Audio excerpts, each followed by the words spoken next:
Assalamualaikum warahmatullahi wabarakatuh. Bismillahirrahmanirrahim. Innal hamdalillah nahmaduhu wa nasta'inuhu wa nastaghfiruh wa na'udzu billahi min shururi anfusina wa sayyiati a'malina. Man yahdihillahu fala mudilla lahu wa man yudlil fala hadiya lahu. وأشهد أن لا إله إلا الله وحده لا شريك له وأشهد أن محمدا عبده ورسوله. يا أيها الذين آمنوا اتقوا الله حق تقاته ولا تموتن إلا وأنتم مسلمون. يا أيها الناس اتقوا ربكم الذي خلقكم من نفس واحدة وخلق منها زوجها وبث منهما رجالا كثيرا ونساء واتقوا الله الذي تساءلون به والأرحام إن الله كان عليكم رقيبا. يا أيها الذين آمنوا اتقوا الله وقولوا قولا سديدا يصلح لكم أعمالكم ويغفر لكم ذنوبكم ومن يطع الله ورسوله فقد فاز فوزا عظيما. أما بعد فإن أصدق الحديث كتاب الله وأحسن الهدي هدي محمد صلى الله عليه وعلى آله وسلم وشر الأمور محدثاتها وكل محدثة بدعة وكل بدعة ضلالة wa kulla dhalalatin finnar. Alhamdulillah, kita bersyukur pada Allah Subhanahu wa taala pada hari ini, hari Sabtu sore 30 Dzulhijjah 1443 Hijriah, kita dimudahkan oleh Allah Subhanahu wa taala untuk duduk bersama mengkaji ayat-ayat suci Al-Quran dan hadis-hadis Rasul sallallahu alaihi wa ala alihi wasallam. Salawat dan salam semoga selalu Allah berikan kepada Nabi kita Muhammad sallallahu alaihi wa ala alihi wasallam, pada keluarga beliau, para sahabat, serta orang-orang yang mengikuti beliau sampai hari kiamat kelak. Dengan nama-nama Allah yang husna dan sifat-sifatnya yang ulia, kita berdoa, Allahumma inna nas'aluka ilman nafi'an wa rizqan tayyiban wa amalan mutaqabbala. Allahumma amin. Ahibati fillah, afanillahu iyyakum. Bapak Ibu, saudara-saudari yang saya cintai karena Allah, semoga Allah Subhanahu wa taala selalu memberikan afiat kepada kita di dunia dan di akhirat. Pada kesempatan kali ini, tema yang kita angkat adalah menjaga kesucian wanita muslimah. Salawat dan salam semoga selalu Allah berikan kepada Nabi kita Muhammad sallallahu alaihi wa ala alihi wasallam, pada keluarga beliau, para sahabat, serta orang-orang yang mengikuti beliau sampai hari kiamat kelak. Dengan nama-nama Allah yang husna dan sifat-sifatnya yang ulia, kita berdoa, Allahumma inna nas'aluka ilman nafi'an wa rizqan tayyiban wa amalan mutaqabbala. Allahumma amin. Akhawatil muslimat, saudari-saudariku muslimah yang semoga selalu dirahmati oleh Allah Subhanahu wa taala, tema kajian pada kesempatan kali ini adalah sangat erat kaitannya dengan saudari-saudari muslimah, yaitu menjaga kesucian wanita muslimah. Dan kalau kita lihat Kamus Besar Bahasa Indonesia, maka arti kesucian diambil dari kata suci, yang artinya kebersihan dan kemurnian. Sedangkan suci artinya adalah bersih atau juga bebas dari dosa, atau bebas dari cela, bebas dari noda, atau maksum. Dan yang kita maksud dari menjaga kesucian wanita muslimah, maksudnya di sini menjaga aurat wanita muslimah dan seluruh yang sangat erat kaitannya dengan keperawanan, kegadisan wanita muslimah. Kalau kita perhatikan Kamus Besar Bahasa Indonesia, maksudnya aurat adalah bagian badan yang tidak boleh kelihatan menurut hukum Islam, atau kemaluan, atau organ untuk mengadakan perkembangbiakan. Ini termasuk makna kesucian yang kita inginkan, menjaga aurat wanita muslimah, yaitu menjaga bagian badan yang tidak boleh kelihatan menurut hukum Islam dari wanita muslimah, atau menjaga kemaluan, atau menjaga organ untuk mengadakan perkembangbiakan wanita muslimah. Kemudian makna kesucian yang kita juga inginkan adalah yaitu menjaga keperawanan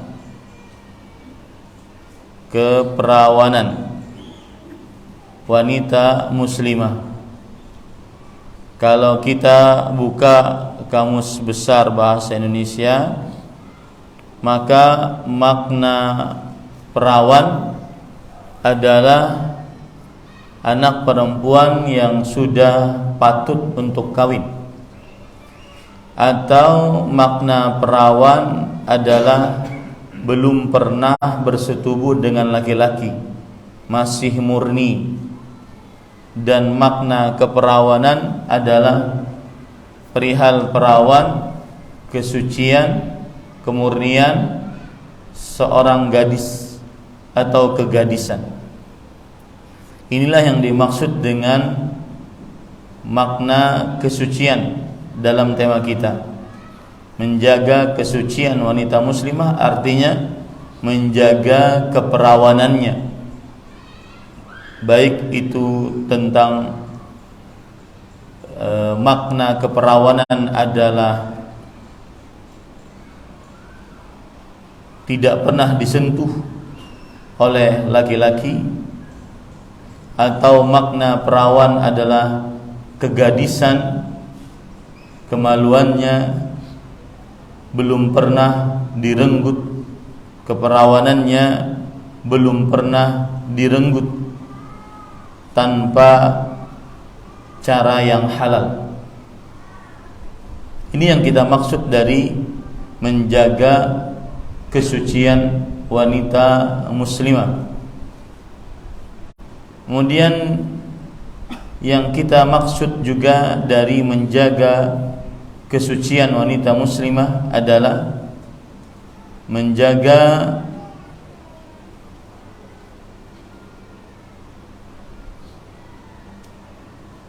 bentuk tubuh dan segala macam kecantikan dari wanita muslimah. Kecantikan adalah keelokan wajah, kemolekan wajah.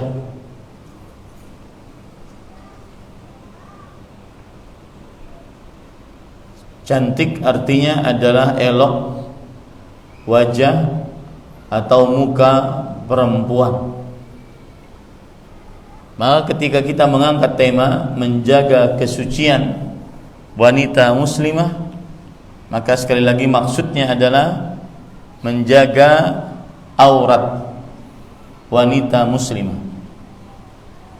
Apa saja kiat-kiat yang disyariatkan dalam agama Islam agar kesucian, yang dimaksud kesucian di sini adalah aurat, terjaga. Termasuk yang dimaksudkan di sini adalah aurat wanita muslimah terjaga. Dan aurat tadi sudah kita katakan, dia adalah bagian tubuh dari wanita muslimah yang tidak diperkenankan untuk terlihat menurut hukum Islam. Atau aurat adalah kemaluan, atau aurat adalah alat perkembangbiakan dari manusia. Apa saja kiat-kiat agar aurat wanita muslimah terjaga. Kemudian yang dimaksud dengan menjaga kesucian wanita muslimah yaitu keperawanannya.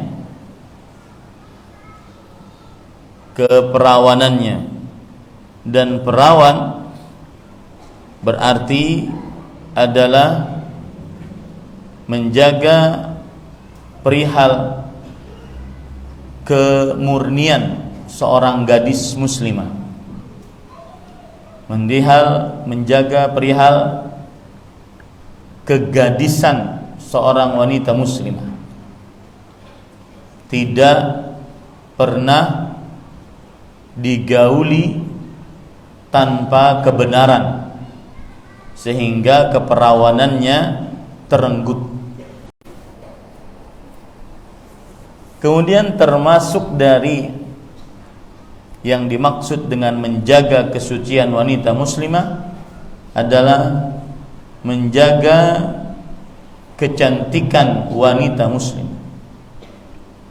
Kecantikan yang dimaksud adalah kemolekan wajah dan rupa. Moleknya wajah dan rupa, dan segala macam hal-hal yang berkaitan dengan kesucian wanita muslimah. Ini yang akan kita bahas pada kesempatan sore hari ini.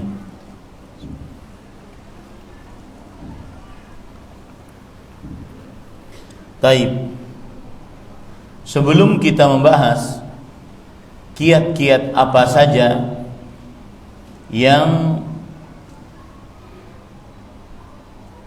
dengannya kesucian wanita muslimah terjaga, yang dengannya aurat wanita muslimah terjaga, yang dengannya keperawanan wanita muslimah terjaga, yang dengannya kecantikan wajah, kemolekan tubuh, keindahan rambut, kehalusan kulit wanita muslimah terjaga. Maka saya akan memberikan muqaddimah. Muqaddimahnya adalah bahwa wanita muslimah adalah, atau wanita secara umum adalah fitnah bagi laki-laki. Wanita secara umum adalah fitnah bagi laki-laki. Dan fitnah yang dimaksud di sini adalah perbuatan yang menimbulkan kekacauan. Wanita adalah fitnah bagi laki-laki. Laki-laki akan kacau karena wanita. Laki-laki akan melanggar larangan yang dilarang oleh Allah dan Rasulnya sallallahu alaihi wasallam karena wanita. Laki-laki akan melalaikan kewajiban karena wanita. Maka muqaddimahnya adalah wanita adalah salah satu fitnah paling berbahaya bagi laki-laki. Fitnah yang dimaksud adalah godaan. Fitnah yang dimaksud adalah hal yang menimbulkan kekacauan dan kerusakan. Ini sudah takdir perempuan. Tidak bisa perempuan kemudian protes akan hal ini, karena Rasul sallallahu alaihi wa ala alihi wasallam bersabda di dalam hadis yang sahih yang diriwayatkan oleh Imam Bukhari dan Muslim, ma taraktu ba'di fitnatan adarra 'ala rijal minan nisa. Artinya, aku tidak pernah tinggalkan setelahku sebuah ujian, fitnah lebih berbahaya atas para lelaki dari perempuan.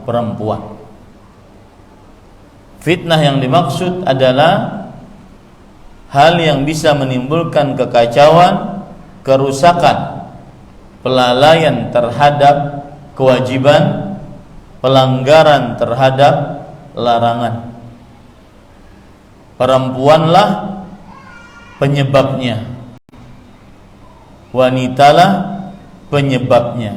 Ini sudah yang tersebut di dalam ayat Al-Quran atau hadis Rasul Sallallahu Alaihi Wasallam. Tidak bisa untuk dielakkan dan tidak bisa para perempuan kemudian protes akan hal ini, karena itu sudah hadis Rasul.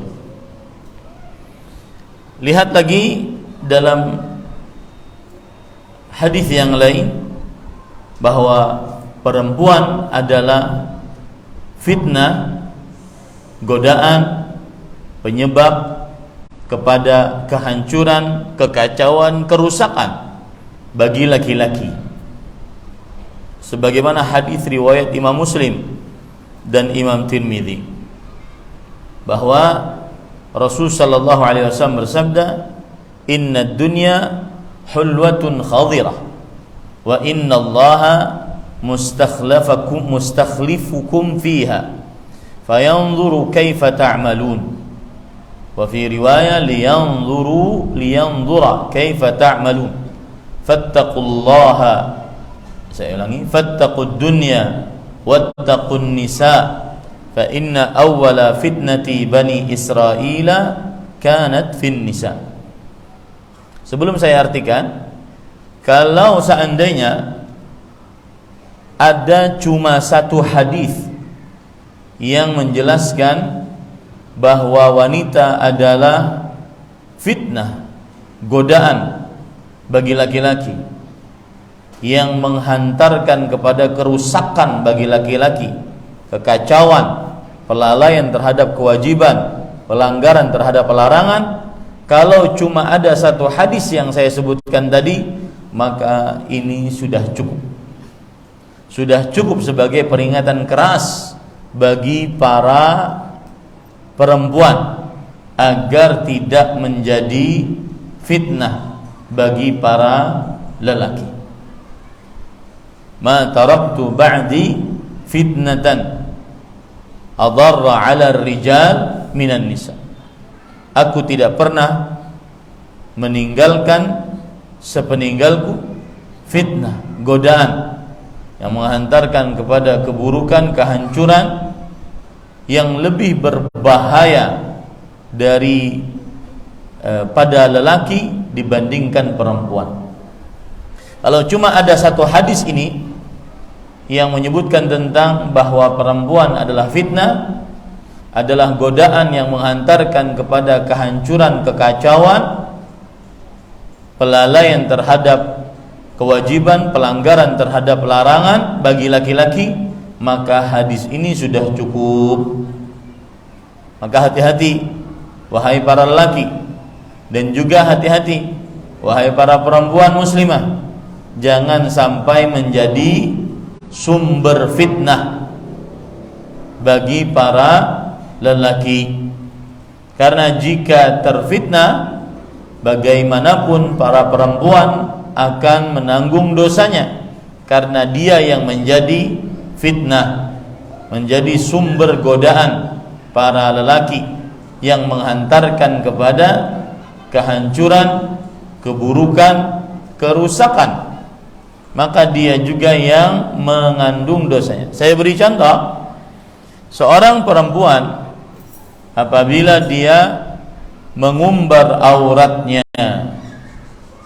mengumbar kecantikan wajahnya, kemolekan tubuhnya, keindahan rambutnya, kemudian kebagusan kulitnya, maka lelaki yang bermaksiat setelah melihat fitnah dari wanita tersebut, maka wanita tersebut akan juga kecipratan dosanya. Karena Rasulullah SAW bersabda, "Man sanna fil islami sunnatan sayyi'ah falahu wizruha wa wizru man 'amila biha ila yaumil qiyamah min ghairi an yanqusa min awzarihim syai'an." Yang artinya, barang siapa yang mencontohkan kepada sebuah keburukan, dalam hal ini wanita, dengan memperlihatkan auratnya, memperlihatkan indah rambutnya, kemolekan tubuhnya, kehalusan kulitnya, perhiasannya, kecantikannya, dan seluruh yang menghantarkan kepada terfitnahnya para lelaki, rusaknya para lelaki, maka para perempuan yang berbuat demikian menanggung dosanya. Ini hati-hati. Maka hadis tadi bagi para lelaki harus berhati-hati. Lebih juga bagi para perempuan, jangan menjadi sumber fitnah yang paling terburuk bagi para lelaki. Adapun hadis yang kedua, sesungguhnya dunia adalah sesuatu yang manis dan menyegarkan, dan sesungguhnya Allah menjadikan kalian sebagai pengurus di dalamnya. Lalu Allah akan melihat bagaimana kalian berlaku di dalam dunia. Maka hati-hatilah terhadap dunia, hati-hatilah terhadap wanita. Sesungguhnya fitnah, godaan paling pertama yang didapati oleh Bani Israel adalah pada perempuan. Bani Israel binasa salah satunya karena terfitnah, tergoda dengan perempuan, sehingga menjadikan mereka melalaikan kewajiban dan melanggar larangan. Ini hati-hati ya ibu-ibu, saudari-saudari muslimah. Dalil yang ketiga yang menunjukkan bahwasanya wanita itu adalah fitnah paling berbahaya bagi laki-laki. Fitnah artinya godaan yang menghantarkan kepada keburukan, kerusakan, kekacauan, melalaikan kewajiban, melanggar larangan. Dalil yang ketiga yaitu hadis yang diriwayatkan oleh Imam Ahmad dan Imam Muslim, Imam Tirmidzi dan yang lainnya, bahwa Rasul sallallahu alaihi wasallam bersabda, "Innal mar'ata tuqbilu fi surati syaitan wa tudbiru fi surati syaitan. Sesungguhnya wanita dilihat dari depan dalam bentuk rupa syaitan, dilihat dari belakang dalam bentuk rupa syaitan. Apa maknanya? Para ikhwan yang dirahmati oleh Allah Subhanahu wa taala, dijelaskan oleh Imam An-Nawawi rahimahullah di dalam kitab beliau Al-Minhaj Syarah Nawawi ala Sahih Muslim, karena hadisnya riwayat Muslim. Qala ulama, para ulama berkata, ma'nahu, maknanya adalah al-isyaratu ilal hawa wad du'a ilal fitnati biha. Makna dari hadis yang berbunyi, sesungguhnya perempuan dilihat dari depan dalam rupa syaitan, dilihat dari belakang dalam rupa syaitan, maknanya adalah isyarat yang mengajak kepada hawa nafsu, isyarat yang mengajak agar tergoda dengannya, bagaimanapun perempuannya, tergoda dengannya para lelaki. Lima ja'alahu Allah Ta'ala fi nufusir rijal minal mail ilan nisa, karena Allah menjadikan pada jiwa-jiwa para lelaki kecondongan pada perempuan. Waliltidadzu binadharihinna wa ma yata'allaqu bihinna, dan merasa lezat dengan melihat para perempuan dan apa saja yang berkaitan dengan para perempuan.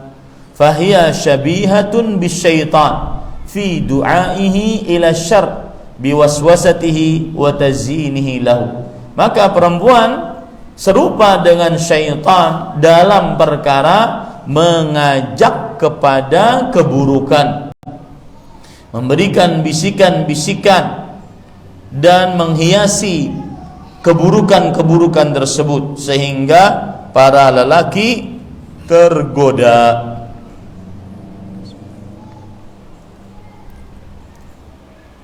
Maka ini muqaddimah yang harus dipahami oleh para lelaki. Perempuan adalah fitnah, godaan paling berbahaya bagi para lelaki, godaan yang bisa menghantarkan para lelaki kepada kehancuran, kerusakan, keburukan, melalaikan kewajiban, melanggar larangan. Kemudian dalil yang lain, di antaranya ayat Al-Quran. Allah Subhanahu wa ta'ala berfirman dalam surat Ali Imran ayat 14, Zuyyina linnas hubbus syahawati minan nisa wal banin wal qanatiril muqantara minadh dhahabi wal fiddah wal khailil musawwamati wal an'ami wal harth dzalika mata'ul hayatid dunya wallahu 'indahu husnul ma'ab. Diindahkan untuk manusia kecintaan terhadap yang disyahwati, yaitu berupa para perempuan. Yang pertama kali yang disyahwati adalah perempuan, didahulukan oleh Allah Subhanahu wa ta'ala. Kenapa? Karena kebanyakan lelaki rusak, hancur dari sisi perempuan. Kebanyakan para lelaki rusak, binasa, melalaikan kewajiban, melanggar larangan karena syahwat perempuan dibandingkan syahwat anak, syahwat kepada emas dan perak, binatang-binatang piaraan, kemudian binatang-binatang ternak dan pertanian.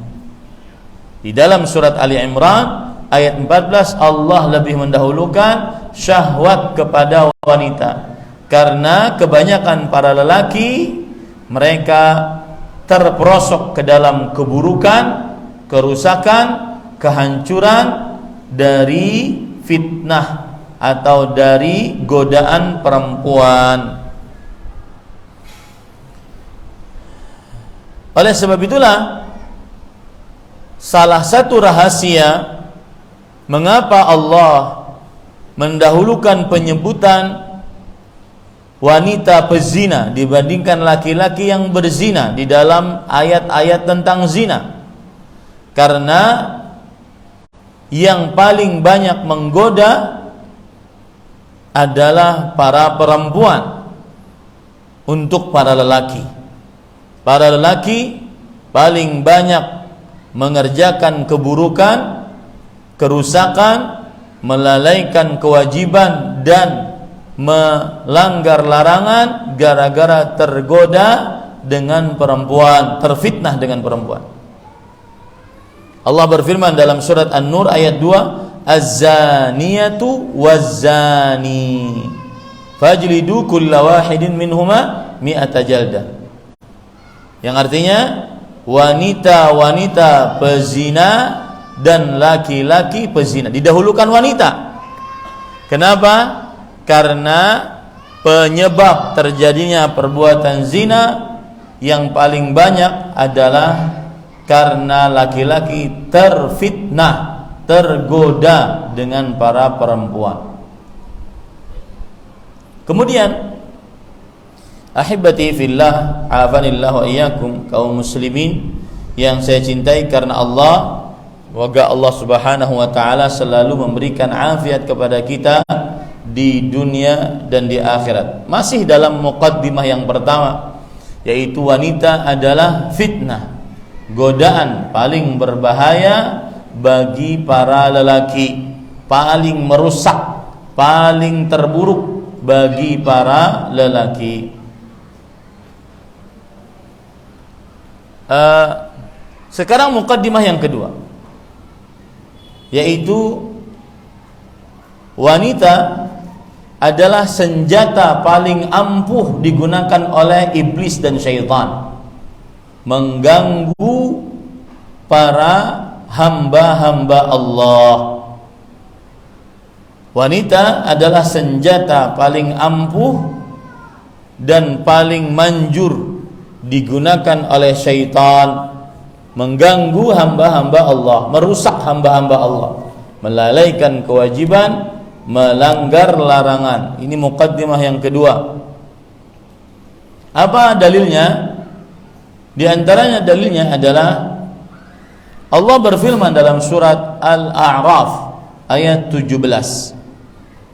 "Tsumma la'atiyannahum min baini aydihim wa min khalfihim wa an aymanihim wa an syama'ilihim wa la tajidu aktsarahum syakirin."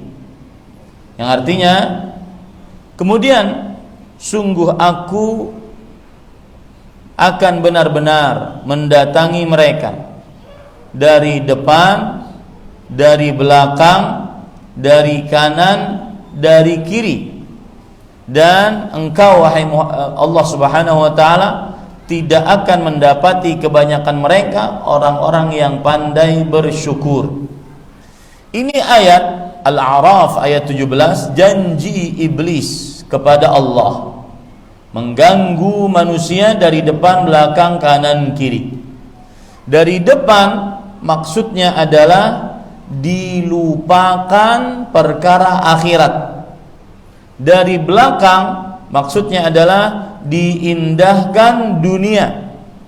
Dari kanan maksudnya adalah diganggu dengan syubhat. Dari kiri maksudnya adalah diindahkan syahwat. Dan syahwat yang paling berbahaya bisa merusak, menggoda, menghantarkan para lelaki hamba-hamba Allah kepada kehancuran, keburukan adalah perempuan. Diseakan-akan sebagaimana ditafsiri,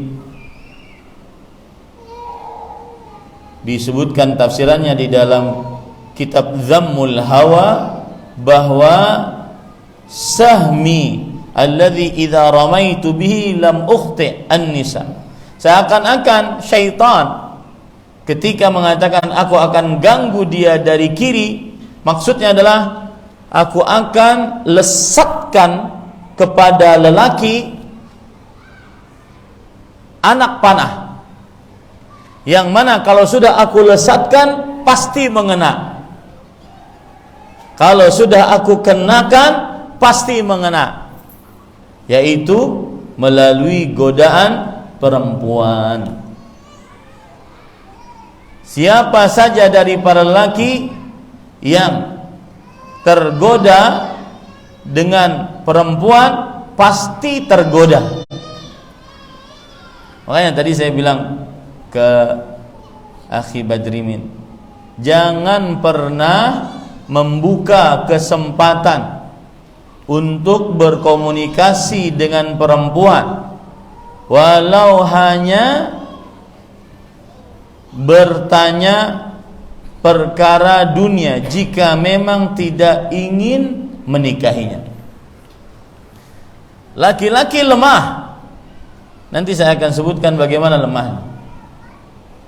Maka Bapak Ibu saudara-saudari yang dimuliakan oleh Allah, wanita adalah anak panah iblis yang jika sudah dilepaskan dari busurnya tidak akan pernah meleset, pasti terkena kepada tujuannya, sasarannya, pasti, siapapun dia, mau dia ustadz, hafal Quran, hafal hadis, mau dia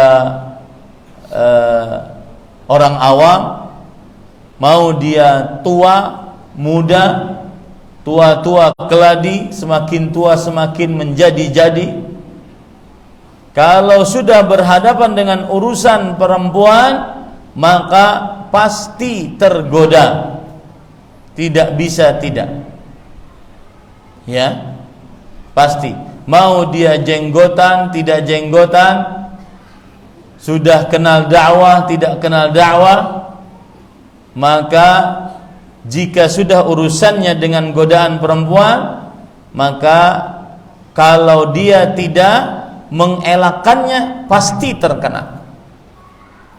Membuka dirinya pasti terkena. Tidak ada yang sanggup menahan dahsyatnya fitnah perempuan, godaan perempuan, kecuali Nabi Yusuf alaihissalam.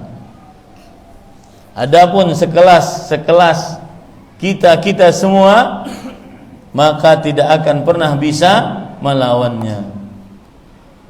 Maka jangan pernah membuka diri, ya, jangan pernah membuka diri.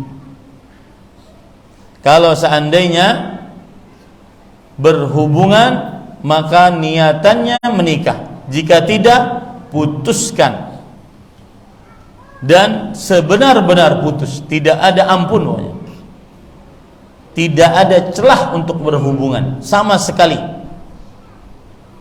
Kalau tidak, masih akan tergoda dan mendatangkan kepada kehancuran.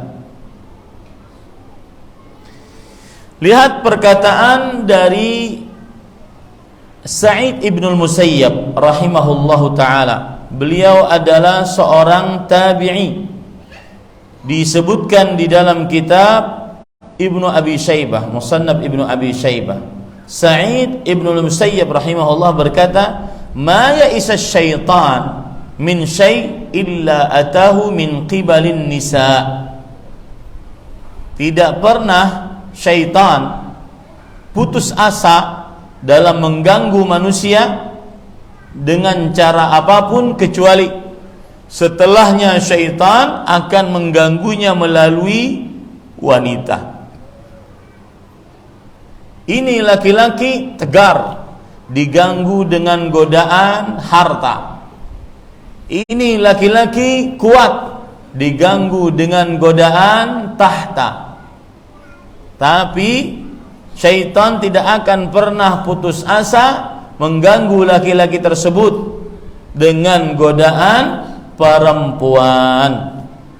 Makanya disebutkan oleh Abu Saleh As-Samman balagani anna aktsara dzunubi ahli nar fin nisa, sampai kepadaku bahwa kebanyakan dosa-dosa penghuni neraka disebabkan karena urusan perempuan. Ya. Abdullah bin Mas'ud radhiyallahu anhu, disebutkan perkataan beliau di dalam kitab Imam Ibnu Abi Syaibah bahwa an-nisa habailus syaitan, para perempuan adalah tali kailnya syaitan. Kalau orang mancing ada talinya, ada kailnya. Tali kailnya syaitan, perangkap-perangkapnya syaitan. Ya, maka ini hati-hati Bapak Ibu saudara-saudari. Perempuan hati-hati menjadi kawan iblis dalam menggoda para lelaki kaum muslimin, hamba-hamba Allah. Para lelaki hati-hati tergoda dengan godaan paling berbahaya bagi para lelaki, yaitu para perempuan. Kemudian ahibati fillah, afanillah wa iyyakum, dalil juga yang menunjukkan bahwasanya perempuan adalah senjata paling ampuh digunakan oleh iblis menyimpangkan manusia dari jalan Allah, yaitu hadis yang diriwayatkan oleh Imam At-Tirmidzi, Ibnu Hibban, At-Tabarani dan juga Al-Bazzar, bahwa Rasul sallallahu alaihi wasallam bersabda, al-mar'atu 'aurah idza kharajat istashrafaha syaitan, yang artinya wanita itu adalah aurat. Aurat tadi apa artinya? Bagian tubuh yang tidak boleh kelihatan, diperlihatkan dalam hukum Islam, atau kemaluan, atau alat perkembangbiakan. Wanita itu adalah aurat, bagian sesuatu yang tidak diperkenankan untuk terlihat dalam hukum Islam. Jika ia keluar rumah, maka syaitan akan melakukan istishraf kepada dia. Apa itu istishraf? Dijelaskan bahwa orang Arab mengatakan istashrafa syai' idza rafa'a basarahu ilai wa basata kaffahu fawqa hajibihi kal mustadhil minasyams fatakhayyal farahul khabith wa huwa yarqubu farisatahu liyastadaha wa yastadu biha. Istishraf artinya adalah seseorang mengangkat penglihatannya, kemudian setelah itu dia letakkan tangannya di atas dahinya, seperti dia menutupi dari sinaran matahari agar dia bisa menerkam mangsanya. Ya, agar dia bisa menerkam mangsanya. Jadi kapan perempuan keluar di hadapan laki-laki yang bukan mahram, maka saat itu syaitan benar-benar istishraf. Apa itu?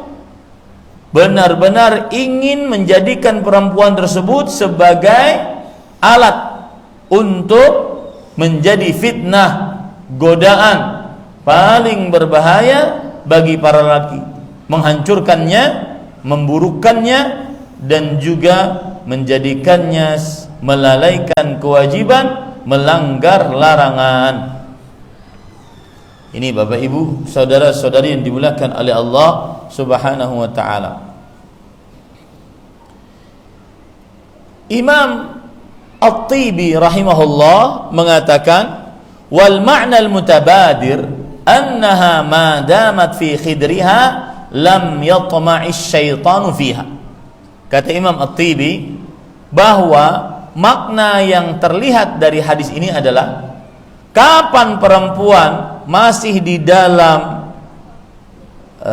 pingitannya, di dalam tempatnya yang tersembunyi, maka syaitan tidak akan menjadikan dia sebagai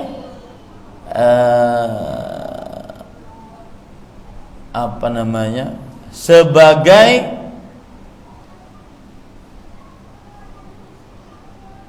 farisa. Farisa itu bahasa Arabnya, bahasa Indonesianya itu buruannya, sebagai buruan. Kapan perempuan masih tertutup, tidak keluar, syaitan tidak akan menjadikan wanita tersebut, perempuan tersebut sebagai buruannya yang dia gunakan untuk menggoda para lelaki. Wa fi ighwa'in nas, dan kapan perempuan tersebut masih di dalam ketertutupan, maka syaitan tidak akan pernah bisa menggunakannya untuk mengganggu manusia melalui perempuan. Fa idza kharajat tami'a wa atma'. Jika perempuan itu sudah keluar, maka syaitan benar-benar menjadikan dia sebagai mangsanya, dan perempuan dijadikannya sebagai alat, senjata paling ampuh untuk menggoda para lelaki. Li'anna habailuhu wa a'zamu fakhuhi, karena perempuan adalah perangkap syaitan dan lubang yang paling dahsyat bagi syaitan menggoda manusia. Di zaman sekarang, keluar yang dimaksud adalah bukan hanya keluar rumah, bahkan kadang di dalam rumah dia keluar melalui apa? Media sosial. Bahkan lebih parah kadang-kadang, kalau di luar rumah mungkin dia berjilbab, menutup aurat, tetapi di dalam rumah dengan media sosialnya malah dia menjual auratnya, menjual kemolekan tubuhnya, kecantikan wajahnya, keindahan rambutnya, dan juga kemaluannya, kehalusan kulitnya, dan segala macam keindahan kecantikan perempuan tersebut. Bahkan lebih parah lagi, dia mencari uang dengan hal tersebut. Nah, jadi kata-kata keluar di sini bukan hanya keluar dari rumah di zaman sekarang. Keluar bisa dilihat oleh para lelaki. Ya, bisa dilihat oleh para lelaki. Ini Bapak, Ibu, saudara-saudari yang dimuliakan oleh Allah Subhanahu wa ta'ala.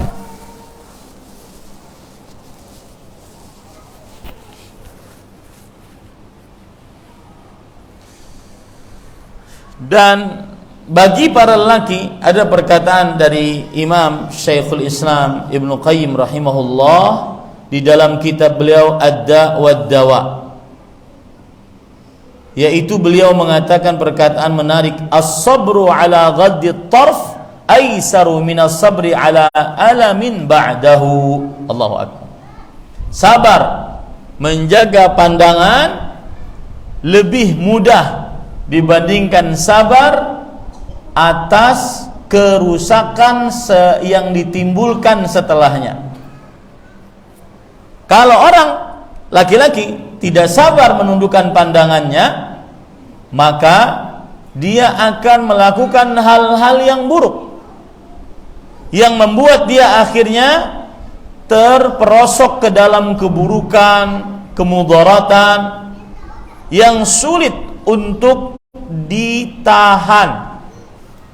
Maka sabar pada langkah pertama, yaitu menahan, menundukkan pandangan, ini lebih mudah dibandingkan bersabar atas akibat tidak menahan, menundukkan pandangan. Akibat tidak menundukkan pandangan, berzina. Akibat tidak menundukkan pandangan, berzina dengan tangan. akibat tidak menundukkan pandangan kecanduan pornografi, akibat tidak menundukkan pandangan macam-macam keburukan, melalaikan kewajiban, melanggar larangan. Maka menjaga pandangan lebih mudah, bersabar menjaga pandangan lebih mudah dibandingkan bersabar menahan keburukan-keburukan setelah pandangan tidak terjaga. Paham ya maksudnya? Ini untuk para lelaki. Nah, para perempuan jangan sampai menjadikan dirinya sebagai sumber fitnah bagi para lelaki. Bahkan sumber fitnah yang paling buruk bagi para lelaki, paling berbahaya bagi para lelaki. Berapa banyak pembunuhan-pembunuhan yang terjadi terkadang gara-gara godaan perempuan, sebagaimana berita-berita di hari-hari terakhir ini yang kita dengar. Oh, ternyata ujung-ujungnya adalah selingkuh. Ujung-ujungnya adalah godaan perempuan. Berakhir nyawa hilang. Nah, ini Bapak Ibu, saudara-saudari yang dimuliakan oleh Allah. Maka hati-hati ibu-ibu, saudari-saudari muslimah. Saudari-saudari muslimah adalah senjata paling manjur, senjata pamungkasnya iblis untuk menggoda hamba-hamba Allah. Jangan mau menjadi senjata pamungkasnya iblis. Adapun untuk para lelaki, hati-hati. Godaan paling berbahaya yang pernah digunakan oleh iblis untuk menghantarkan kepada keburukan, kehancuran, melalaikan kewajiban, melanggar larangan adalah para perempuan. Baik. Itu muqaddimah yang kedua. Muqaddimah yang ketiga, bahwa para perempuan, para lelaki maksud saya, sangat lemah di hadapan godaan wanita. Sekuat apapun para perempuan tersebut, para lelaki tersebut, sekuat apapun, sealim apapun, pasti dia lemah di hadapan godaan wanita. Misalkan dia bisa mengangkat barbel sekian kilogram, tapi dia akan seperti kerupuk melempem kena air saat berhadapan dengan godaan perempuan. Jangankan kita, Fir'aun yang sangat bengis, yang sangat sadis, ketika berhadapan dengan perempuan maka melempem seperti kerupuk kena air. Fir'aun itu, Fir'aun yang memerintahkan membunuh seluruh bayi-bayi laki-laki tanpa terkecuali. Maka jutaan bayi laki-laki dibunuh waktu itu. Tetapi ketika yang mendapatinya adalah istrinya, mendapati bayi Musa alaihissalam yang masih kecil, yang dilarutkan oleh ibunya di sungai Nil, didapati oleh istrinya, maka Fir'aun mau tidak mau taat. Kata istrinya kepada Fir'aun, la taqtuluh, jangan engkau bunuh dia. Asa an yanfa'ana aw nattakhidahu waladan, mungkin anak ini bermanfaat untuk kita atau kita jadikan anak dia. Fir'aun, lelaki bengis tersebut, tunduk, patuh kepada perempuan. Laki-laki sangat lemah di hadapan godaan perempuan. Allah berfirman dalam surat An-Nisa ayat 14, wa khuliqal insanu dha'ifan, manusia diciptakan dalam keadaan lemah. Disebutkan di dalam kitab Dhammul Hawa bahwa Sufyan bin Sa'id bin Masruq Ats-Tsauri, Imamul Muhadditsin, menafsiri ayat ini. Surah An-Nisa ayat 14. Al-mar'atu tamurru birrajul fala yamliku nafsahu 'anil nadhari ilaiha wa la yantafi'u biha fa ayyu syai'in adhafu min hadha. Artinya manusia diciptakan dalam keadaan lemah. Lemah di sini maksudnya adalah seorang wanita berjalan di hadapan laki-laki, maka seorang lelaki tidak sanggup menahan dirinya kecuali harus menoleh kepada perempuan tersebut, padahal dia tidak bisa mengambil manfaat sama sekali dari perempuan yang dia toleh tersebut, hanya sekedar noleh. Ya, jadi jangan heran ibu-ibu kalau jalan dengan suami, kemudian ibu-ibu digandeng olehnya, lalu lewat perempuan, dia menoleh kepada perempuan tersebut. Karena itu lemahnya laki-laki. Laki-laki sangat lemah di hadapan godaan perempuan. Padahal dia tidak bisa mengambil apa-apa, tidak bisa menikmati perempuan tersebut. Sama dengan para lelaki yang setiap malam saat istrinya tidur, di sampingnya dia malah murajaah TikTok, Facebook, Instagram, dan juga YouTube. Padahal hanya sekedar melihat, ya, tidak bisa diapa-apakan. Maka apa ada makhluk yang lebih lemah daripada ini? Nah, ini Bapak Ibu saudara-saudari yang dimuliakan oleh Allah. Tawus ibn Kaisan, seorang tabi'i, beliau berkata, kana idza nadhara ila nisa lam yasbir anhunna fa kaifa biman duna. Disebutkan di dalam kitab tafsir Imam Ibnu Jarir At-Tabari dan juga tafsir Imam Ibnu Abi Hatim. Tawus bin Kaisan rahimahullahu taala, beliau jika melihat kepada perempuan maka beliau tidak sanggup untuk melihatnya, tidak sabar, tidak kuat dengan godaannya. Itu Tawus bin Kaisan, seorang tabi'i, apalagi seorang badrimin.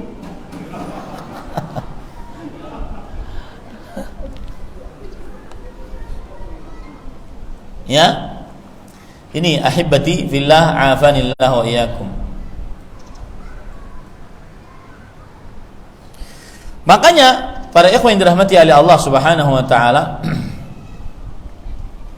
seorang ulama, para ulama salaf terdahulu sangat-sangat khawatir dengan hal-hal apa saja yang berkaitan dengan perempuan, seperti bau wangi perempuan. Seperti diantaranya perkataan Abu Musa Al-Ash'ari radhiyallahu anhu.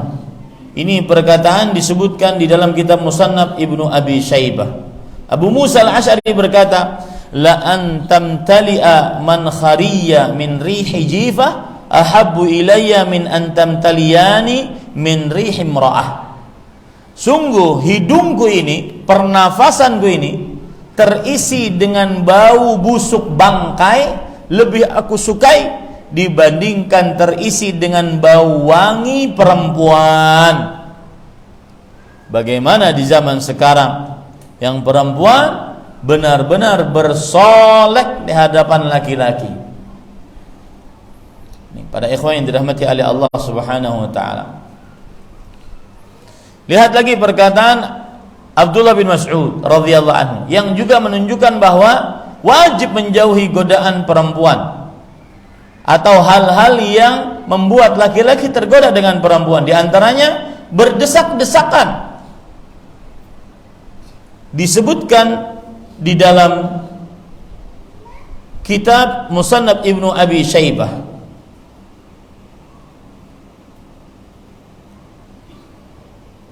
Abdullah bin Mas'ud berkata, la an uzahima ba'iran matliyan biqatiran ahabbu ilayya min an uzahima imra'atan. Sungguh aku berdesak-desakan dengan onta yang diberikan minyak pada tubuhnya. dengan aspal yang panas. Lebih aku sukai dibandingkan aku berdesak-desakan dengan seorang perempuan. Kenapa? Karena laki-laki lemah di hadapan perempuan. Kemudian lagi Sufyan ibn Masruq Ats-Tsauri, imam ahli hadis, mengatakan, "Ma ba'atsallahu 'azza wa jalla nabiyyan illa waqad takhawwafa 'alaihi al-fitnah minan nisa." Tidak ada Allah mengutus seorang nabi kecuali Allah memberikan peringatan kepada para nabi tersebut agar takut terhadap godaan para perempuan. Disebutkan juga di dalam kitab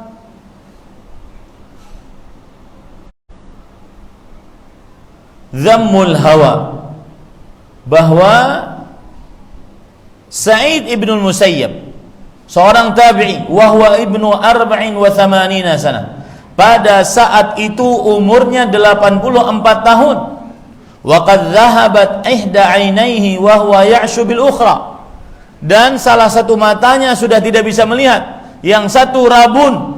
Dalam keadaan seperti itu 84 tahun, ma min syai'in akhwafu 'indi minan nisa, tidak ada sesuatu yang lebih aku takutkan bagi diriku dibandingkan godaan wanita. Ini para ikhwan yang dirahmati oleh Allah Subhanahu wa taala. Maka hati-hati para perempuan, jangan sampai menjadi godaan, sumber godaan yang paling berbahaya bagi para lelaki. Karena seperti saya angkat, ketika lelaki tergoda denganmu, maka lelaki tersebut melakukan dosa, maka engkau akan mendapatkan kecipratan dosa tersebut. Karena para ulama mengatakan al-mutasabbib kal mubashir, penyebab seperti pelaku langsung. Gara-gara perempuan memperlihatkan kecantikan wajahnya, keindahan rambutnya, kemolekan tubuhnya, kehalusan kulitnya, keerotisan goyangannya, akhirnya laki-laki yang melihat berzina. Baik itu zina secara langsung atau zina dengan tangan, maka sang perempuan yang menjadi penyebabnya tersebut, dia akan menanggung dosa zinanya para laki-laki tersebut tanpa mengurangi dosanya lelaki tersebut. Nah, ini hati-hati Bapak Ibu, saudara ibu-ibu, saudari-saudari muslimah yang dimuliakan oleh Allah Subhanahu wa taala.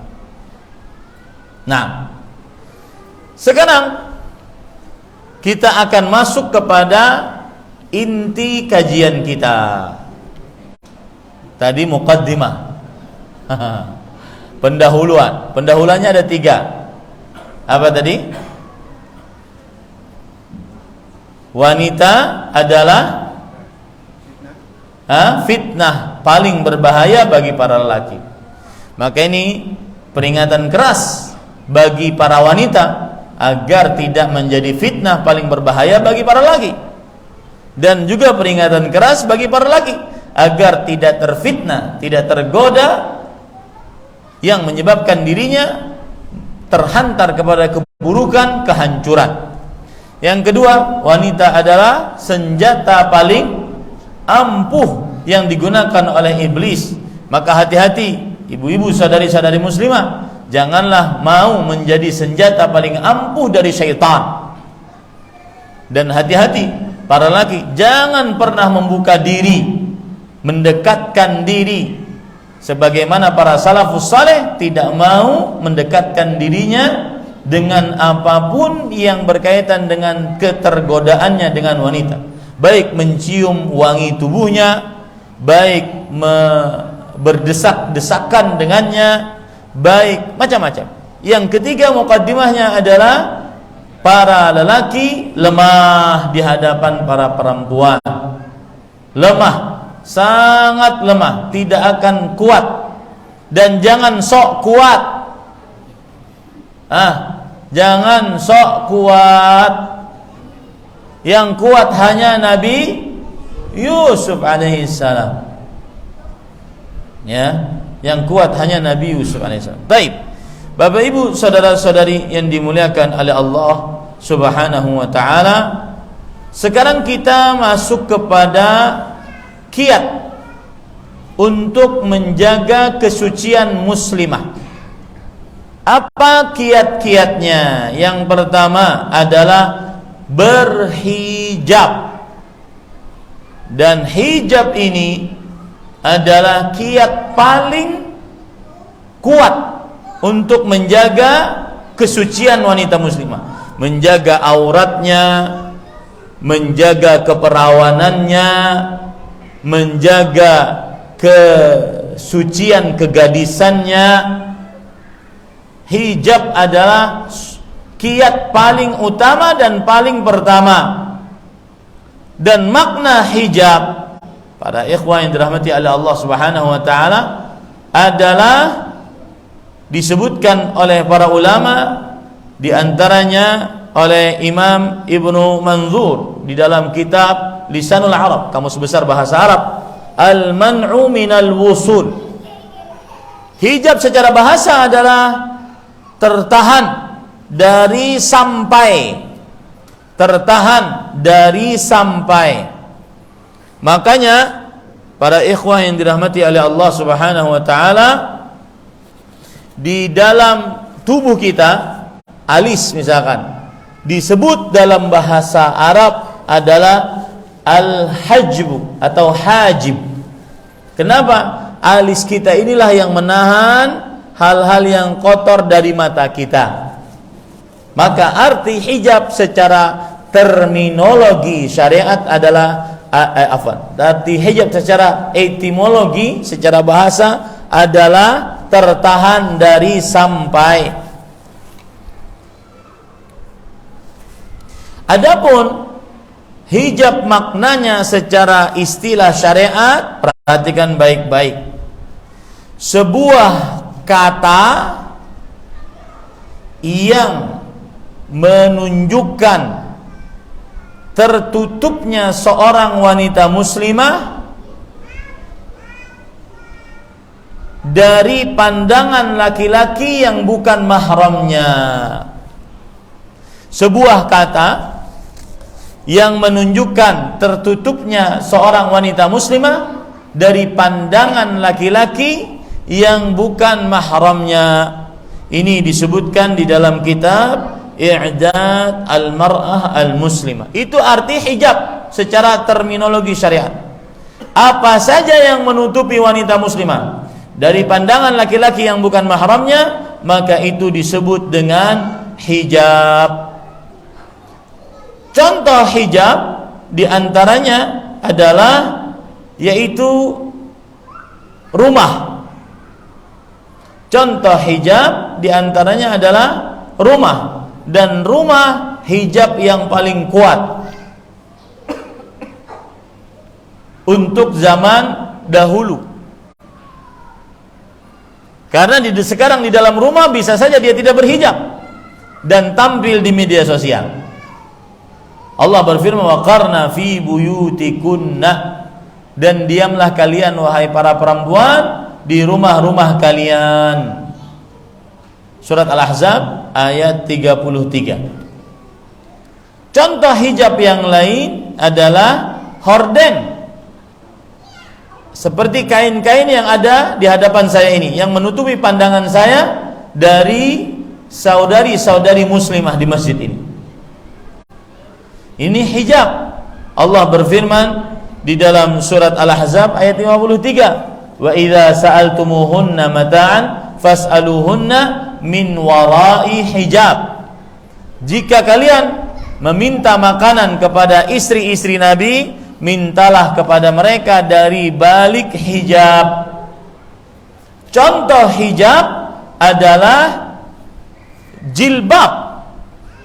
Jilbab, perhatikan ibu-ibu, ini harus ibu-ibu ketahui baik-baik. Jilbab adalah jika ada rambut perempuan, ini rambut perempuan, kemudian ditutupi dengan kain, maka itu disebut dengan khimar. Kalau kita menyebutnya di Indonesia disebut dengan jilbab. Kemudian di atas kain tersebut ada kain lagi. Inilah yang disebut dengan jilbab. Inilah yang disebut dengan apa? Jilbab. Allah Subhanahu wa taala berfirman di dalam surat Al-Ahzab ayat 59, ya ayuhan nabi qul li azwajika wa banatika wa nisa'il mu'minin yudnina 'alaihinna min jalabibihin. Wahai para nabi, katakanlah untuk istrimu, anak-anak perempuanmu dan wanita-wanita beriman agar mereka memanjangkan jilbab-jilbab mereka, karena itu adalah hijab. Termasuk hijab adalah cadar. Cadar ada dua macam, ada an-niqab dan ada al-burqu'. Ada an-niqab dan ada al-burqu'. An-niqab seperti ini kira-kira gambarnya. Ya, kita di zaman yang penuh dengan media sosial, mudah bagi kita untuk memperlihatkannya. Seperti ini. Ini an-niqab. Ya. Kemudian ada al-burqu'. Al-burqu' seperti ini. Ya, al-burqu' seperti ini. Ini adalah al-burqu'. Maka ini hijab bagi para perempuan. Dan segala hal yang menutupi para perempuan dari pandangan laki-laki yang bukan mahramnya, maka dia adalah hijab. Adapun jilbab seperti ini bentuknya, ini jilbab. Jadi ada kain yang menutupi kepalanya, itu disebut dengan khimar. Wal yadribna bi khumurihinna. Hendaknya para wanita menutup kepala mereka dengan kain, disebut dengan khimar, dan mengikatnya di bawah dagunya. Ini khimar. Di atas khimar itu ada kain. Kain itulah yang disebut dengan jilbab. Kain itulah yang disebut dengan jilbab. Kain yang menutupi wanita dari seluruh tubuhnya, dari ujung kepalanya sampai, dari atas kepalanya sampai ujung kakinya. Itu disebut dengan jilbab di dalam bahasa Arab. Nah, itu kiat yang pertama, agar seorang wanita muslimah terjaga kesuciannya. Kiat yang kedua, agar seorang wanita muslimah terjaga kesuciannya adalah diharamkan bagi wanita muslimah untuk bertabarruj.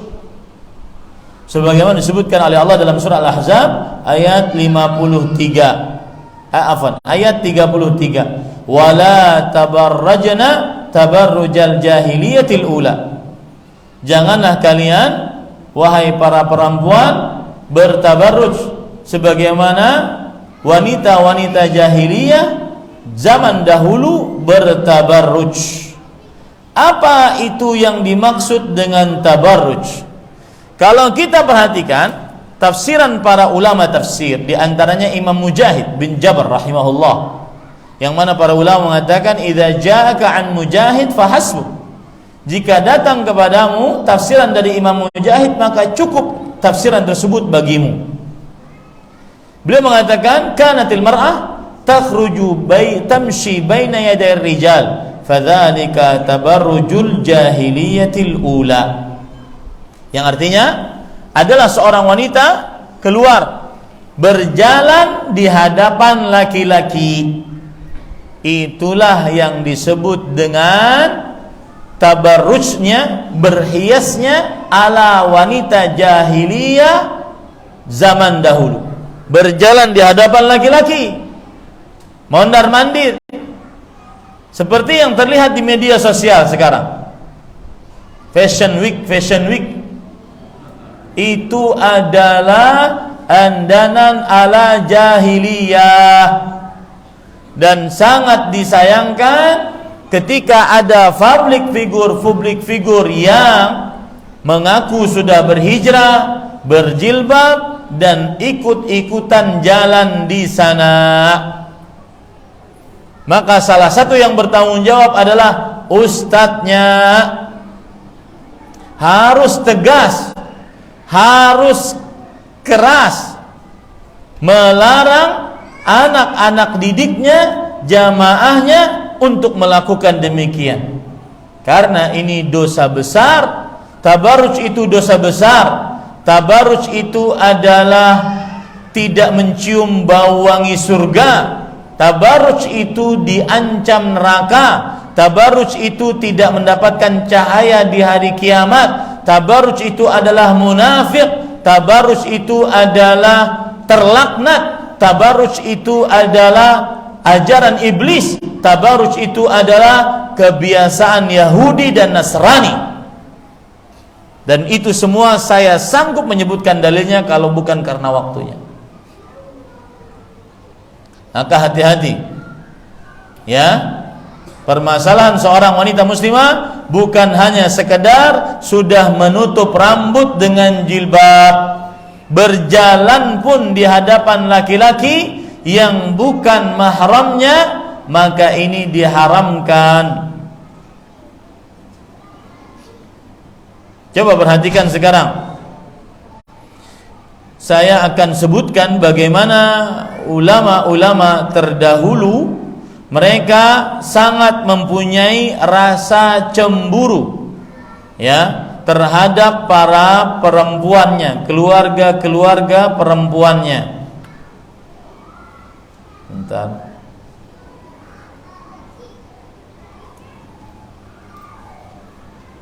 Ya, mungkin bukan waktunya nanti.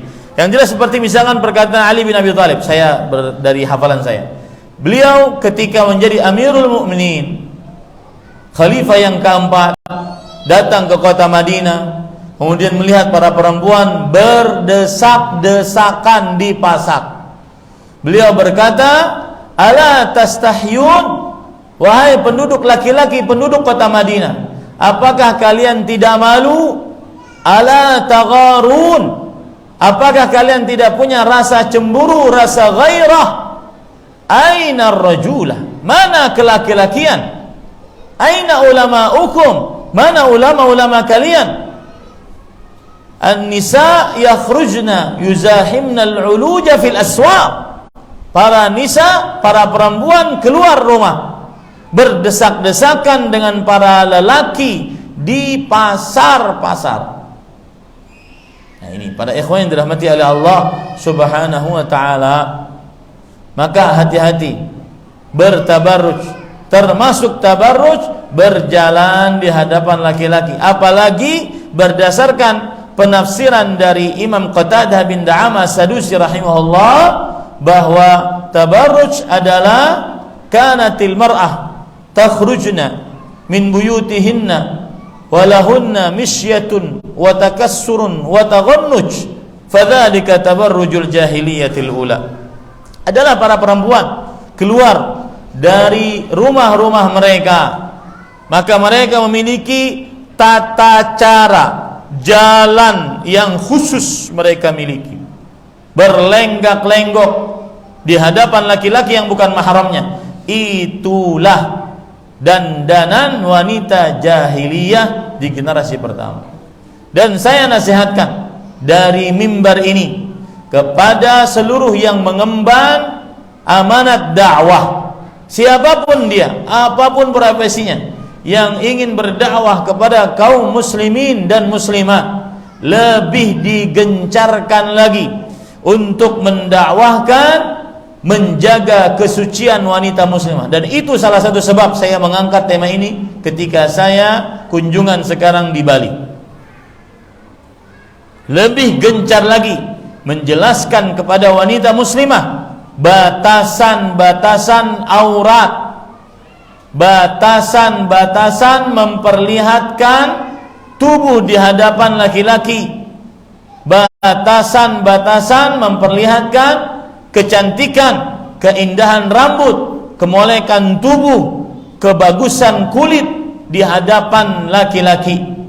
Karena kebanyakan atau sebagian dari para wanita muslimah ketika memperlihatkan keindahan rambutnya, kecantikan wajahnya, kemolekan tubuhnya, kehalusan kulitnya, goyangannya yang erotis dan segala macam yang mengundang syahwat dari perempuan, sebabnya adalah karena ketidaktahuannya tentang hukum ini. Sebagaimana sudah saya katakan, ini adalah dosa besar, dilaknat, diancam neraka, diancam tidak mencium bau surga, ditetapkan sebagai seorang munafik, tidak memiliki cahaya di hari kiamat. Ini perhatikan ibu-ibu dan juga para lelaki yang membawahi keluarga-keluarga perempuannya. Perhatikan anak-anak perempuanmu yang sudah diberikan handphone pribadi, yang memiliki akun-akun media sosial. Takutlah kepada Allah. Jangan sampai anak-anak kita menjadi musuh bagi kita kelak di hari kiamat. Mungkin kita duduk di masjid ini sebagai penuntut ilmu, ternyata anak-anak kita bergoyang, berjoget erotis di hadapan lelaki yang bukan mahramnya, ditonton di media sosial jutaan, bahkan dia menjual dirinya kemudian mendapatkan uang dari itu. Bagaimana pertanggungjawabannya kelak kepala keluarga, ibu rumah tangga di hadapan Allah Subhanahu wa taala? Dan bersyukurlah ketika seorang orang tua sampai saat ini belum memberikan kepada anaknya umur SD, umur SMP, umur SMA untuk memiliki handphone pribadi dan media sosial. Bersyukurlah, karena tidak ada jalan kecuali itu, menghilangkan sarananya. Tidak ada jalan kecuali itu. Ini Bapak Ibu, saudara-saudari yang dimuliakan oleh Allah Subhanahu wa taala. Kemudian termasuk kiat yang kedua, kiat yang ketiga agar kesucian wanita muslimah terjaga adalah wanita muslimah tidak membolehkan seorang lelaki yang bukan mahramnya masuk ke dalam rumahnya kecuali dengan izin suaminya atau mahramnya. Rasul sallallahu alaihi wasallam bersabda, "Wala ta'zan fi baitihi illa bi idzni zawjiha." Tidak boleh seorang wanita muslimah mengizinkan laki-laki yang bukan mahramnya masuk ke dalam rumah suaminya atau keluarganya tanpa izin dari suaminya.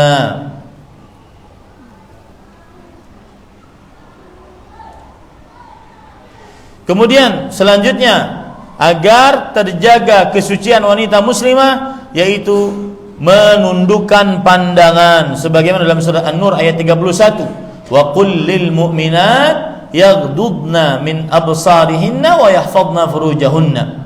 Katakanlah wahai Muhammad sallallahu alaihi wasallam untuk wanita-wanita beriman, hendaklah mereka menundukkan pandangan-pandangan mereka dan menjaga kemaluan-kemaluan mereka.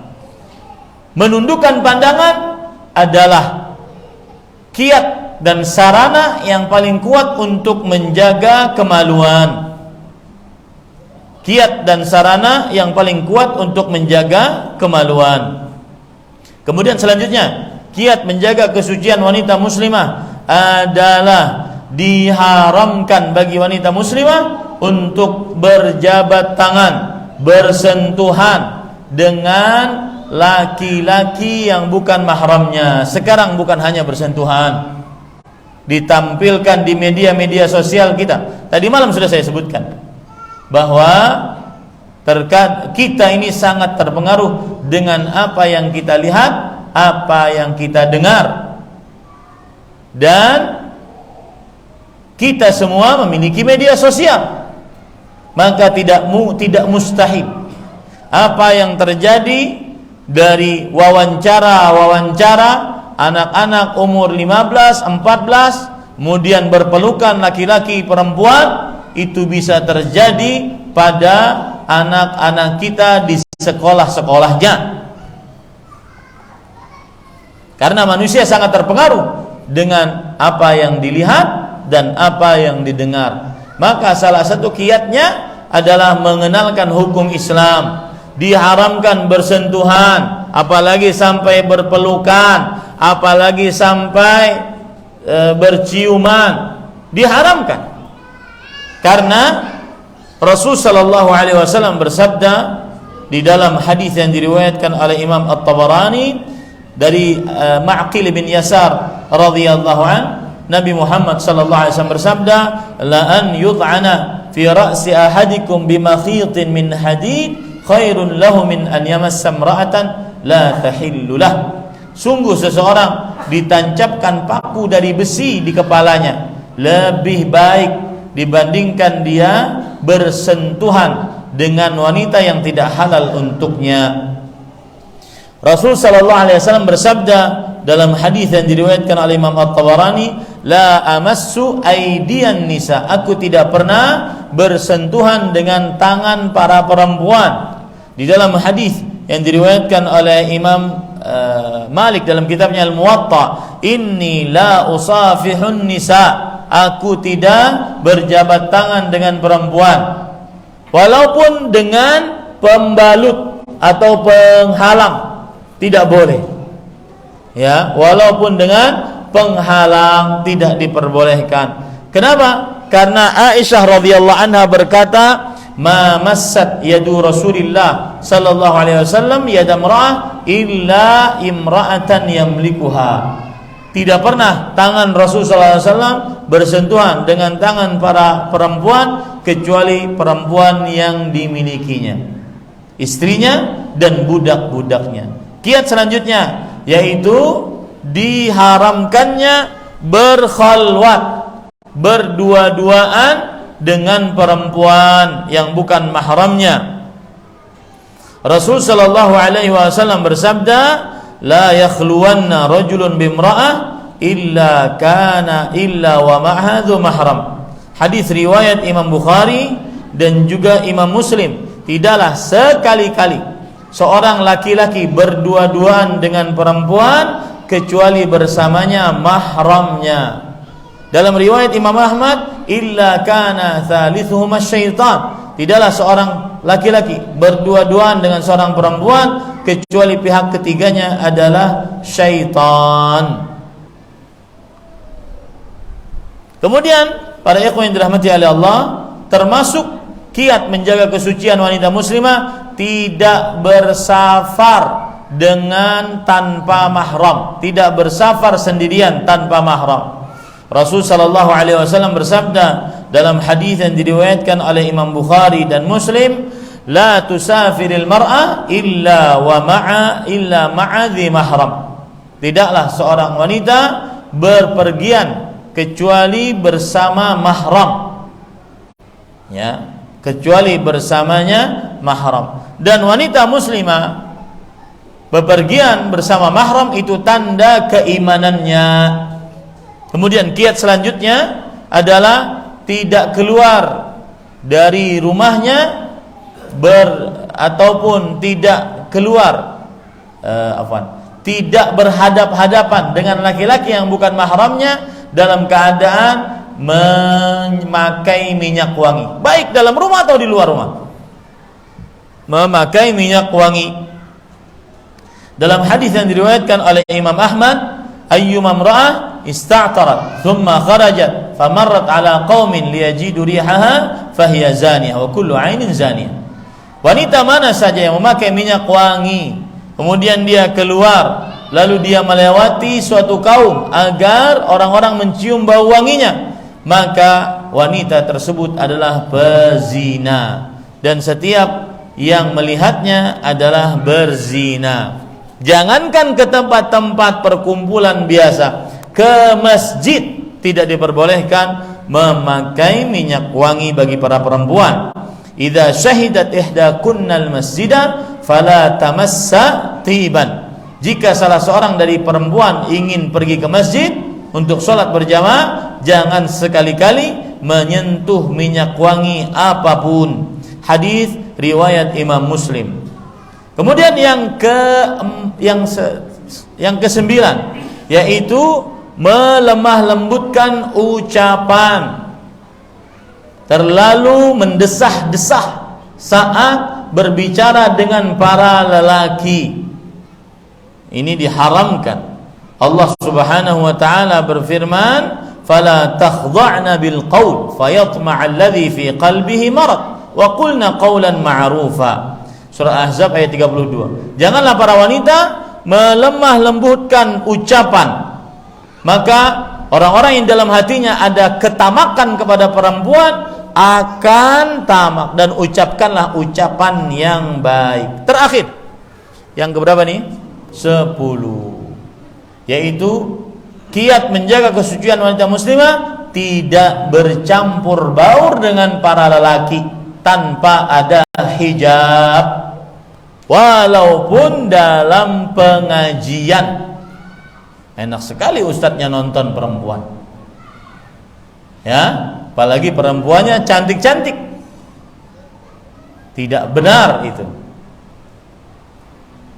Dan Rasul sallallahu alaihi wasallam pernah bersabda di dalam hadis yang diriwayatkan oleh Imam Abu Daud. Suatu ketika beliau keluar dari masjid. Pada saat itu di depan masjid jalan penuh laki-laki perempuan berdesak-desakan. Rasul sallallahu alaihi wasallam langsung bersabda, ini di luar, di luar. Istakhirna, minggir kalian. Falaisa lakunna an tahquqna at-tariq. Tidak pantas bagi kalian untuk menguasai tengah jalan. Alaikunna bihafatit tariq. Maka hendaklah kalian di samping-samping jalan. Fakanatil mar'atu talsaqu bil jidar hatta inna thawbaha la yata'allaqu bil jidar min lusuqiha bihi. Maka akhirnya perempuan benar-benar nempel dengan dinding-dinding, sehingga kadang-kadang kain bajunya terkait dengan dinding-dinding tersebut, saking nempelnya dengan dinding, agar tidak tercampur laki-laki perempuan. Setelah sholat, Nabi dan para sahabat laki-laki diam sejenak sebelum bangun, untuk perempuan keluar duluan sebelum laki-laki, dan seterusnya seperti itu.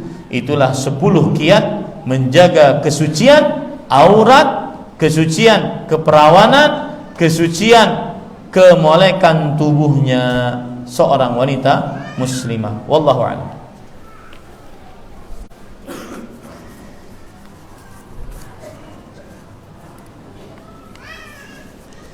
Suami saya sementara bekerja sebagai mutawif umrah. Seringkali suami saya dijapri oleh salah satu jamaah wanitanya dengan alih-alih menanyakan mengenai agama. Namun qaddarallah berujung minta dinikahi oleh suami saya. Mana nih suaminya, mana? Padahal wanita tersebut sudah mengetahui status suami saya yang sudah beristri. Apa yang sebaiknya saya dan suami lakukan, karena suami saya sudah berulang kali menolak wanita tersebut, terus mengejar. Adakah sikap yang santun namun ampuh untuk menjauhi fitnah ini? Maka jawabannya adalah, jika memang suami ibu tidak mau menikahi wanita tersebut, maka jangan pernah buka hubungan dengan perempuan tersebut. Diblok, dihapus, diganti nomornya, dan tidak berhubungan sama sekali. Tapi kalau seandainya suami ibu mengaku tidak mau menikahinya, tetapi tetap juga menebar pesona di hadapan wanita tersebut, pasti akan tetap berhubungan. Makanya saya katakan tadi, jika memang, dan ini sepertinya pengalaman pribadi, Jika memang tidak mau menikahi perempuan tersebut, baik menikah pertama, nikah kedua, ketiga, keempat, maka jangan pernah berhubungan dengan seorang perempuan. Tutup, putuskan dengan sebenar-benarnya. Tidak ada hubungan sama sekali jika tidak ingin tergoda. Karena laki-laki lemah, mungkin bisa menjaga di hadapan istrinya, sedangkan di luar sana maka dia tidak terjaga oleh istrinya dan penjagaan istrinya terbatas. Maka solusi cuma dua, dinikahi atau diputuskan dengan sebenar-benarnya. Tidak ada solusi lain. Ya, wallahu a'lam. Suami dan istri sama-sama pernah berzina sebelum menikah, tapi sekarang sudah dan sedang berusaha untuk berhijrah. Terampunikah Ustadz? Jika bertobat diampuni. Apapun dosa, jika ditaubati diampuni tanpa ada tersisa. Asal taubatnya mengumpulkan syarat-syarat taubat yang sebenar-benarnya. Apapun dosanya. Jangan dosa berzina. Dosa paling besar kesyirikan, kekufuran, kemurtadan. Apabila jika dia bertaubat diampuni oleh Allah Subhanahu wa taala. Rasul sallallahu alaihi wasallam bersabda, "At-taibu minadz-dzambi kama la dzamba lahu." Orang yang bertobat dari sebuah dosa seperti tidak memiliki dosa sama sekali. Allah berfirman dalam surah Az-Zumar ayat 53, "Qul ya ibadiyalladzina asrafu ala anfusihim la taqnatu min rahmatillah innallaha yaghfirudz dzunuba jami'an." Katakanlah wahai Muhammad sallallahu alaihi wasallam, wahai hamba-hambaku yang melampaui batas, janganlah kalian berputus asa dari rahmat Allah. Sesungguhnya Allah mengampuni dosa-dosa seluruhnya. Semua dari kita pernah berdosa, semua dari kita pernah durhaka kepada Allah. Tetapi yang menjadi ukuran adalah apakah kita setelah berdosa bertaubat, bukan yang menjadi ukuran dosa itu. Wallahu a'lam. Memakai jaket di luar dan membentuk tubuh apakah termasuk membuka aurat? Berpakaian tapi telanjang, dan cara yang benar memakai jaket itu bagaimana Ustadz? 2. Apakah punggung tangan termasuk aurat Ustadz? Jawabannya adalah tergantung jenis jaketnya. Jika jaketnya lebar maka tidak termasuk dari membentuk tubuh. Membentuk tubuh itu diharamkan bagi perempuan jika pakaiannya membentuk tubuh.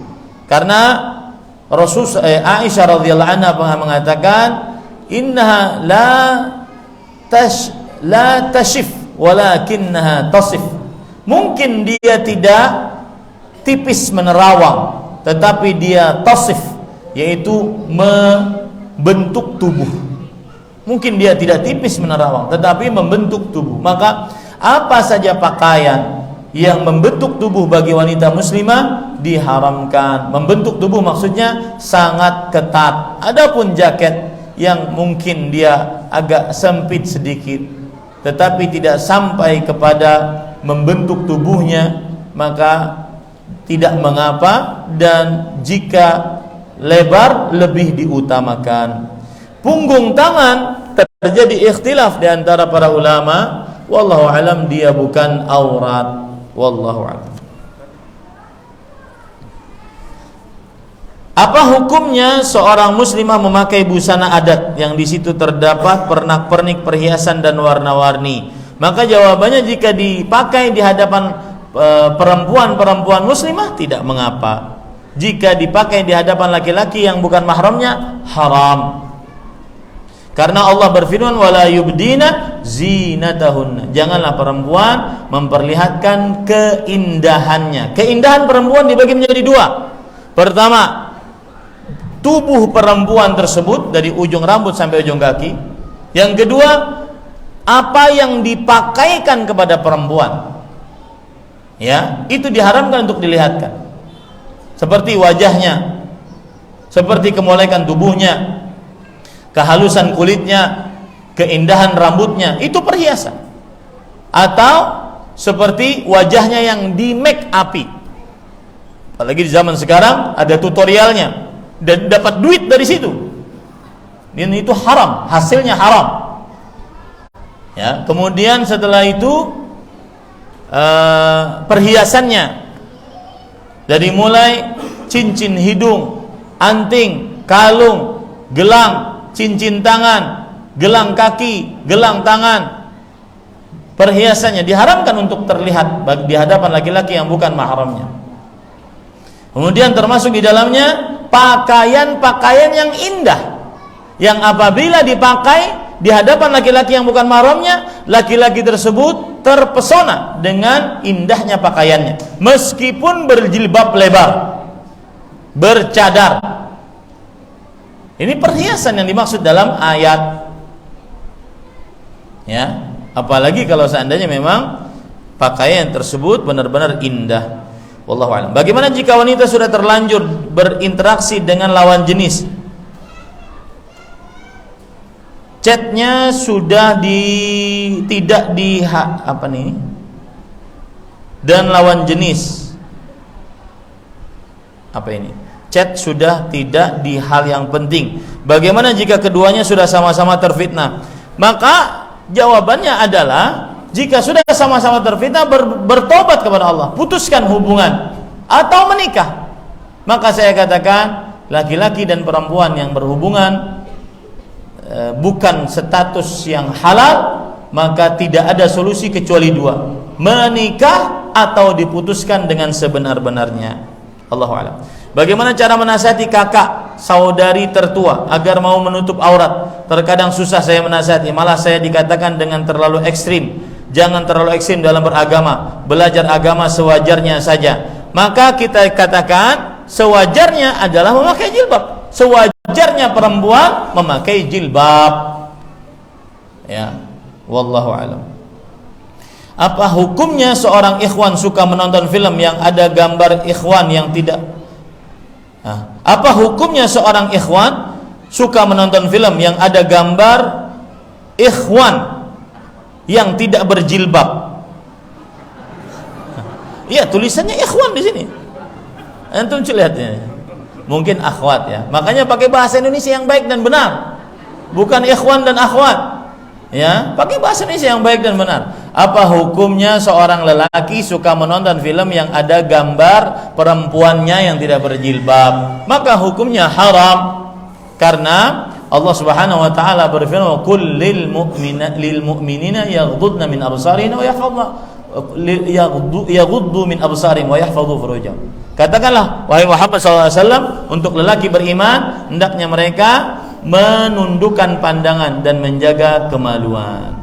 Kemudian Rasulullah SAW bersabda, al-ainani tazniyan wa zinahuman nazar. Dua mata berzina dan zina keduanya adalah melihat hal yang diharamkan. Dan sekarang di zaman sekarang sangat sulit. Ya, sangat sulit. Mengapa? Karena terutama yang mempunyai media sosial. Apa hukumnya memakai celana kulot bagi perempuan? Celana kulot itu gimana? Celana yang seperti laki-laki, lebar. Taib. Yang jelas, jika dia lebar tidak membentuk tubuhnya dan ingin dipakai di hadapan laki-laki yang bukan mahramnya, lebih baik dijauhi. Saya tidak mengatakan haram, lebih baik dijauhi karena khawatir akan nampak bentuk tubuhnya.